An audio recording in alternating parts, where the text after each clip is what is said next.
यूदित का ग्रंथ अध्याय 15 असुरियों का पलायन। जो लोग अभी तक तंबुओं में थे वह इस घटना के विषय में सुनकर दंग रह गए। वह इतने भयभीत और आतंकित हो उठे कि कोई भी अपने सैनिक दल के साथियों के साथ नहीं रहा। सब के सब तितर बितर होकर मैदान और पहाड़ी प्रदेश के सब मार्गों पर भाग निकले। वे लोग भी भाग निकले जो बेतुलिया के आसपास के पर्वतों पर तंबू डाले पड़े थे। अब सब इजरायली सैनिक उन पर टूट पड़े। उजिया ने बेतोमस्ताइम, बेबिया, खुबैब, कोला और समस्त इजराइल में दूतों द्वारा इन घटनाओं की सूचना भेजी और आदेश दिया कि सब लोग शत्रुओं पर आक्रमण कर उनका वध करें। इजरायलियों ने जैसे ही यह सुना वैसे ही वे सब एक साथ उन पर टूट पड़े और उनको खोबा तक खदेड़ दिया। यरूशलेम और पहाड़ी प्रदेश के निवासी भी पहुंचे क्योंकि उन्हें शत्रुओं के पड़ाव की घटनाओं की सूचना दे दी गई थी। गिलियाद और गलीलिया के निवासी उन पर कठोर प्रहार करते हुए उन्हें दमिश्क और उसके प्रदेश तक खदेड़ते रहे। बेतुलिया के निवासियों ने असुरियों के पड़ाव में घुसकर उन्हें लूटा और उनके हाथ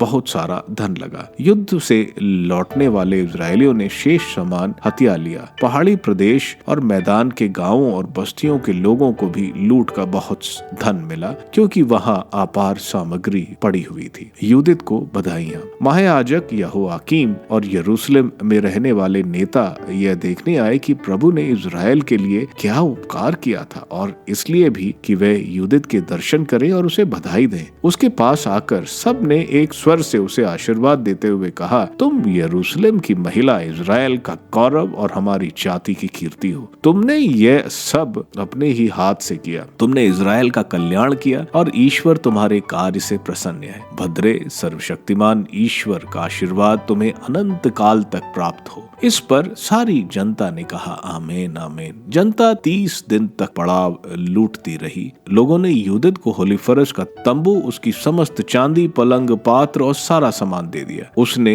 यह सब स्वीकार किया और अपनी गाड़ियों पर लदवाकर उनमें अपने खच्चर जुतवाए। इजराइल की सब स्त्रियां उसे देखने के लिए एकत्रित हुईं। उन्होंने उसकी प्रशंसा की और उसके सम्मान में नृत्य किया। यूदित ने हाथ से टहनियां तोड़कर अपने साथ की स्त्रियों को दे दी और उन सब ने जैतून की टहनियों की मुकुट पहन लिया। यूदित नृत्य करती हुई सब स्त्रियों के आगे आगे चली और इजराइल के सब सैनिक अस्त्र शस्त्र धारण किए, मुकुट पहने और भजन गाते उनके पीछे पीछे चल रहे थे। यूदित का विजय गान। तब यूदित सब इजरायलियों के सामने यह गीत गाने लगी और सब लोग प्रभु का यह स्तुति गान ऊंचे स्वर में गाने लगे।